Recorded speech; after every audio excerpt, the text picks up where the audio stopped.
prides itself as the amateur sports capital of the world. In the past, it's been the site of the Olympic swimming trials, as well as the 87 Pan Am Games and the NCAA's Final Four. And today, Indianapolis is the home of the 1991 World Gymnastics Championships. A crowd of over 15,000 is on hand at the Hoosier Dome for today's women's individual all-around competition. Hi, everybody. I'm Gary Bender. Welcome to our coverage of the women's all-around finals. Today, you're going to see 3 U.S. women who paced the United States to their first team medal in World Championships. They captured the silver. Betty Okino, along with Shannon Miller and Kim Zmeskal, will go against the top 33 in the world as they vie for the gold in 4 events. Working with me, 2-time Olympic gold medalist Bart Connor. And Bart, that was a great moment for the United States, but now can they win their first medal ever in the all-around? Well, Gary, I really feel we're in for a historic moment for U.S. women's gymnastics. The U.S. team has done so well all week long. Betty Okino looks great, so does Shannon Miller. But I believe the best hope for the U.S. team is with Kim Zmeskal. She's great in the optional exercises. That's what they're competing today. It's going to be very exciting. When you talk about gymnastics, you have to talk about the Soviets. Svetlana Boginskaya, she's the defending all-around champion. And she is so wonderful. She's the most experienced gymnast here. She's the goddess of the sport right now, but she's in an interesting situation. She's up against the little tricksters, these young ladies who do the most unbelievable routines you've ever seen. It's going to come down to who sticks the landings. The difference between winning a medal and no medal at all will be just thousandths of a point. Okay, another member of our broadcast team is Kathy Johnson, 2-time Olympic medalist, the captain of the '84 Olympic team. We're going to go to the podium now and let her explain what we should look for as we go into the women's all-around. Thanks, Gary.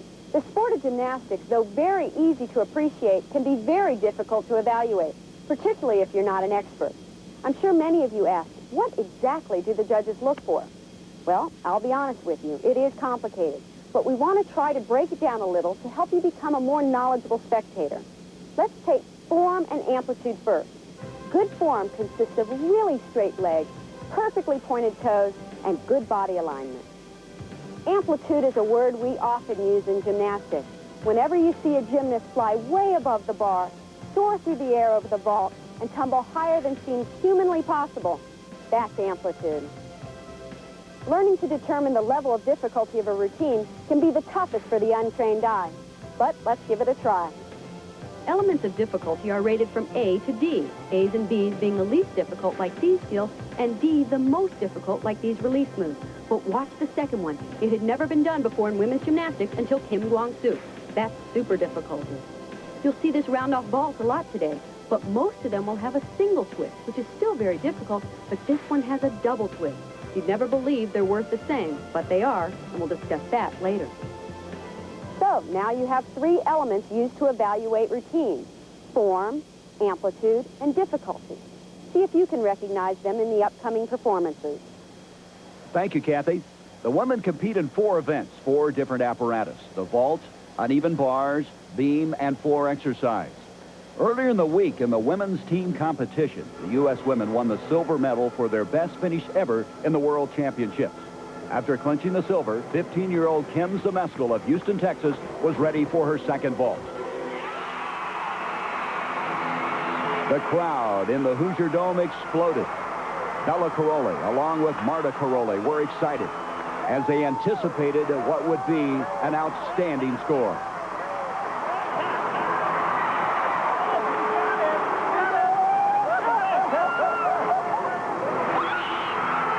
A good score, I guess. A perfect 10 for Kim Zmeskal as the U.S. women win the silver in the women's team competition.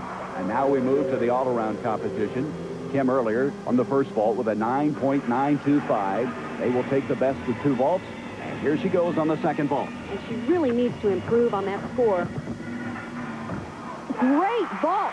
Even a little bit better, I feel, than in the team competition. She had much more amplitude. Remember, we talked about that word. Height, distance from the horse.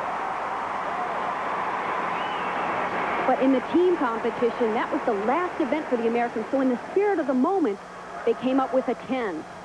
I really feel it'll be difficult to get a 10 right now. This is her first event right off the bat. And her score of 9.962.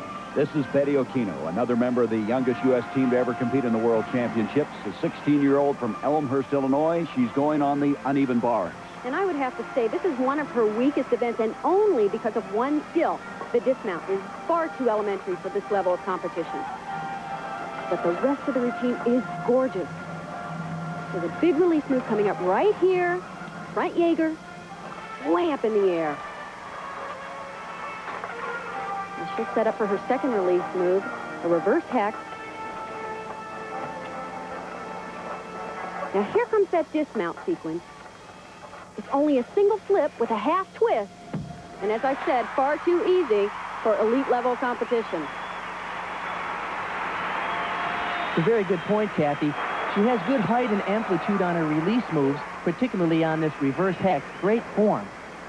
But the most controversial part of the routine is the dismount. It's a simple front with a half twist. Normally would be a major deduction, but the Americans politic to get the value of this move raised, and I'll be very interested to see what score she gets. Unfortunately, the scoring system does not always benefit the gymnast with the most difficult routine. Betty with a 9.90. Well, it looks like the politicking worked. We will continue our coverage of the first rotation. When we come back, we'll take our first look at the Soviet women. Of the Soviet Union, the '89 world champion, the reigning queen of women's gymnastics. She's ready to go on the beam. Usually, this is an event very difficult to start on. Hard to control the adrenaline, but she is very impressive on this event, particularly when she's under pressure. Here's her most difficult pass, 2 layouts in a row. Notice how she lands slightly forward in that lunge position. It's a trademark of hers.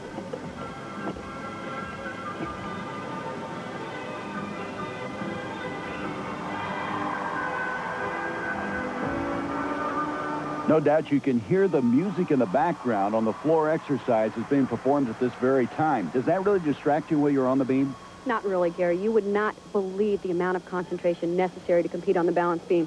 These gymnasts at this level can truly block everything out.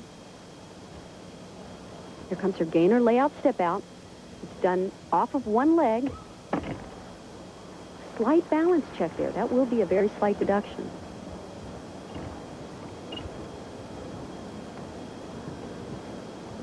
When I say slight deduction, I mean very slight. Look at the scores. They're all in the 9-9s. But the important numbers to look at are those thousandths of a point. Here's her dismount, a round-off double back. Oh, and a slight little step there. Again, another slight deduction. She had plenty of difficulty in that routine, though not the most difficult in the competition. Here's something interesting, Kathy. Notice she points her toes when she runs.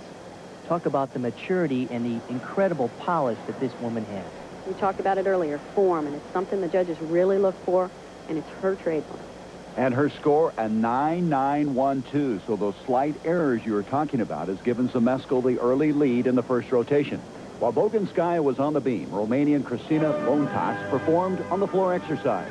And as you can hear, this routine was certainly designed to appeal to the American audience.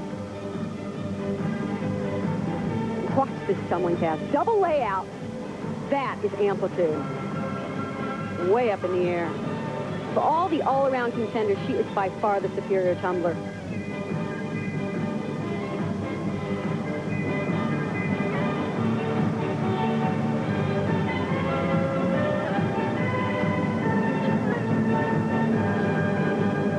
This is a nice tumbling run coming up. Watch the full twist right here in the whip back, all the way through to a double back.